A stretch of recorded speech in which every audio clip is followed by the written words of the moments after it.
Hello, today I have something cool to talk about. It's about Iron Maiden and how I remembered that I don't want to be controlled and trapped or owned by anyone. Not totally, not in that way that I'm thinking about. And it started already for a long time ago when I heard the I don't know exactly when, but it seems like one of the earliest Iron Maiden albums I heard was Number of the Beast, or the earliest bands. One of like the first rock heavy metal bands that I started listening to was Iron Maiden, and today I can show you. I listened to an reaction from Doug Helvering, the Daily Dog. That was not a Daily Dog, but it's his reaction to the Number of the Beast in two parts, and there was this song "Prisoner" on it, and I remember that now when I listen to it again, watching his videos and listening to the album again, I realized that this was quite impact had a big impact on me because I felt like strongly like where he says, "I'm not a number, I'm a free man," and that's what something always wanted to be.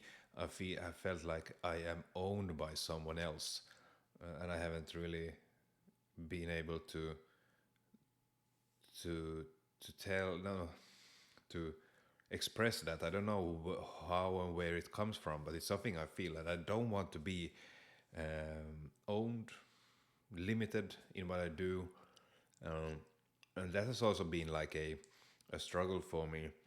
On the other side, it's not good to be too independent, to think too much about yourself and you want to do, because then you can become selfish, egoistic, and you only think about you and your struggle. It can come from a struggle that somehow you feel that or someone has actually been controlling you.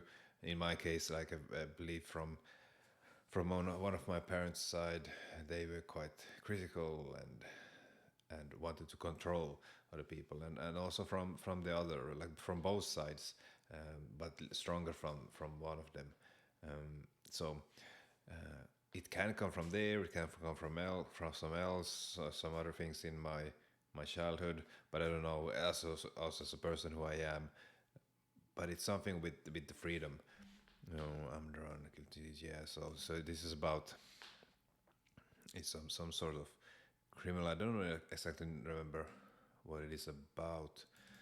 Run or Fight to Breathe with a bit of it. So it's also a little bit like 1984, like some science fiction that that was also one of the most influential books that I have read, 1984, about how bad a society or a country can become when it's too controlling, and I don't like that.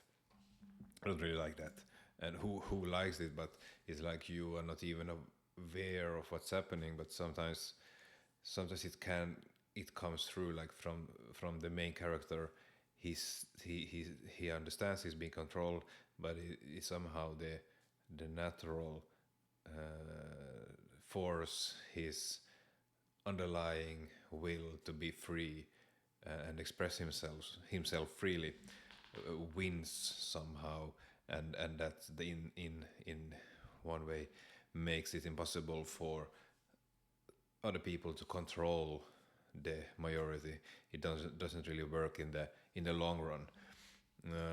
Yeah, and so I saw here also that this could be really good. Liquid tension experiment that's big and good, and also this is quite interesting. I don't listen to Nightwish anymore, but Nightwish is from Finland, and that's pretty cool.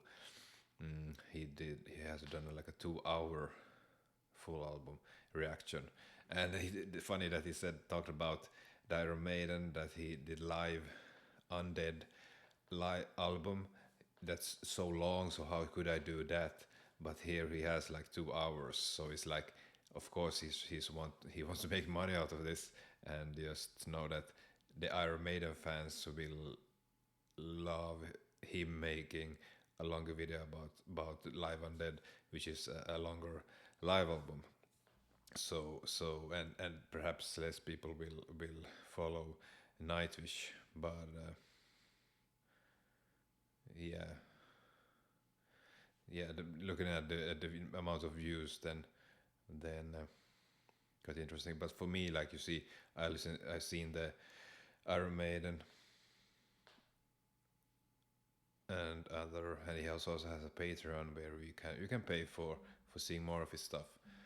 But that's really I wanted to talk about in this video, about what's like having a will of like you want to be free, you don't want to be controlled, and that's has been really strong for me. And then after a while, like I realized that I also have to make sacrifices. I also need to do stuff. I need to take responsibility for other people and not only think about myself, because you can get too stuck, too let's say stuck in your head, or like too attached to your will to be free and not controlled, so that you see that you experience that always when someone wants something, so wants you to do something for them, you feel like that's an attack to your integrity, or your freedom and your space, which is in reality not. So, and as long as you believe it's like that, you react like that, you are actually trapped, because you are so sensitive to having to do something for someone else, that someone comes to you and say something like that you interpreted that they are coming from those people that you that maybe treated you badly, or didn't wasn't fair, or whatever. But all people are not like that.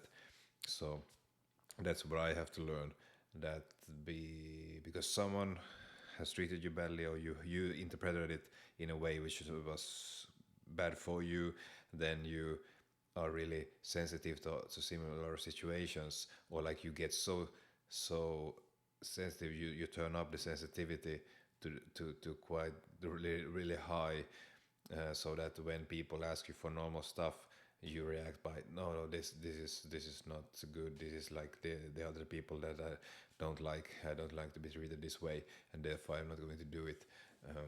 So if you react like that, then you're trapped, you are led by your memories, your emotions, your ideas, your thoughts.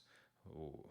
So that sounds really good, because you're so limited and you're just still trapped. So by accepting, taking on this type of stuff with compassion to yourself, and understand that I can change, I want to be better, and you're willing to take responsibility and do their sacrifices, then I believe that you can overcome things like that.